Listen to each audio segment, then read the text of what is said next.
I mean, on the internet right now, so many outlets have been covering these stories. It's not just the Polygons and the Slashdots of the world. You have the Guardian covering it, Forbes. This week I saw NPR covering it. For me personally, the person I ended up connecting with the most was Elle. That video shows a young girl in a very raw state. It won't fucking end. It's a cycle, and it won't end. I've never seen anything like it on YouTube. This is living my fucking dream. She was probably pulling 70, 80, 90-hour work weeks with travel in between. Of course she got burned out. And I'm so unfucking happy! Well, that got dark. No. Are we really gonna be doing one of those cheesy what I've been up to montages? Oh, I'll take that as a yes. Where do I even start? Well, I've been spending a lot of time with friends and family. I got to send my brother off to prom, watch him surprisingly graduate high school, and I also got to have a nice little birthday party at home. I was able to squeeze in a few therapy sessions before I started traveling and working again, but it wasn't long until my workaholic ass got itself back into the YouTube world. And honestly, working again wasn't too bad because my manager and I made sure to set boundaries to ensure that I didn't get too drained or overwhelmed. But also, it definitely helped to have great people keeping me company along the way. I've just been taking my time in between videos and it's been great. I've been making sure to take time off the internet every day, which has led me to exercising a whole lot more. I've also been working on reaching out and talking to people when I start to feel bad so that it doesn't build up to what it was a few months ago. And as the months go on, I get better and better at doing so. So I guess you could say things are going pretty well.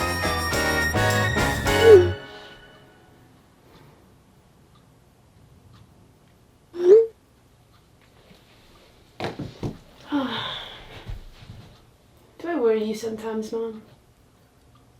God, often. Or what would say all the time. All the time? Why? Yeah. All the time. Why? Because you're hard to read. You're hard. You don't open up with me all the time. I don't like talking feelings with my kids. Anyway. We don't have to do this. No? No. Okay. Okay, maybe not everything is as perfect as I made it seem. I mean, I do give a lot of people reason to worry online. I can't even look at myself in my head so much. I need help. And my mom and I never speak a single word of it. I know my hometown friends are a bit frustrated as well. You post things that are concerning. I don't know, you just have this like energy of you, this positive energy that you're always giving off to others, and like I never thought that you were going through something like that. You never really speak about it to anyone. Like you keep it to yourself kind of, so. Does it make you upset that I keep it to myself and then just broadcast it online? Yes. Yeah. Yeah. It does. What I struggle with is dealing with that vulnerability that I put out online in person, face to face. It just exceeds the very limited amount of vulnerability I'm comfortable with, which is why I often just make videos about how I feel, and I tend to open up about my darkest shit with friends that all share a single thing in common. They're nowhere near me. Hello, friend. Hi, Karen. Hi, Elle. Oh my god. You said I'm doing better, right? Okay. Fuck.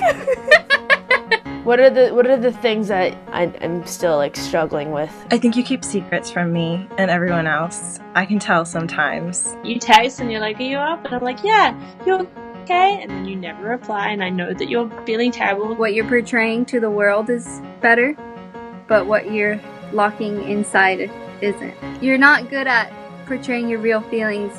You're so used to having a face. I think you've grown so much, and I think for you, as someone who is a fucking closed book, it's great progress. I think there's still a part of you that maybe doesn't want to fix everything.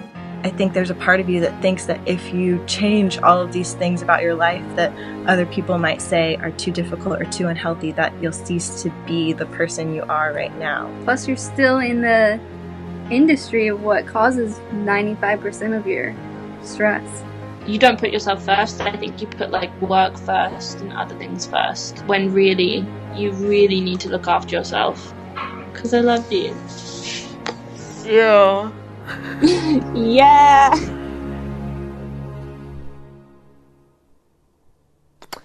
So you're probably thinking, What now? And to be honest, I don't fucking know.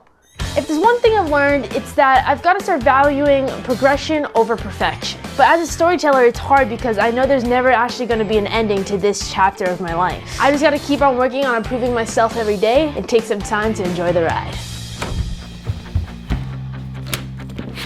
Break time, boss. Ready to have some fun? I should be over all the butterflies, but I'm into you, I'm into you. And baby, even on the worst nights, I'm into you, I'm into you. Hey, buddy!